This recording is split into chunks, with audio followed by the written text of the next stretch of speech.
এ রিয়াদ ভাই, খারাপ খারাপ। কি করতেছো তুমি? কাজ করতেছো? এই তো ভাই, কাজ ছাড়া তো ভাই মানুষের চলা যায় না, ঠিক আছে ভাই, কাজ তো- করে খাইতে হবে। তুমি বিদেশ আইছো, বিদেশ গিয়া তুমি যে বাথরুম দিতে কাজ করতেছো, টাইলস ভাঙতেছো, তো অনেক কেমন লাগে? ভাই কেমন লাগে ভাই, এটা কিভাবে বোঝাবো আপনারে ভাই?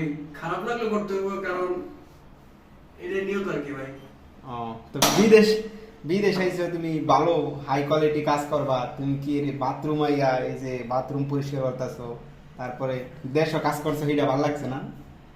ভাই বিদেশ আসার পরে বাথরুমে কাজ করতে হবে ভাই, কিছু করার না ভাই, পরিস্থিতি শিকার ভাই, এছাড়া আর কোনো কিছু করার নাই ভাই। তো যারা বিদেশ আইবেন এরকমই চিন্তা ভাবনা করে আইবেন, দালালে আপনারা অনেক কথা করতে, কিন্তু আগে এই বাথরুম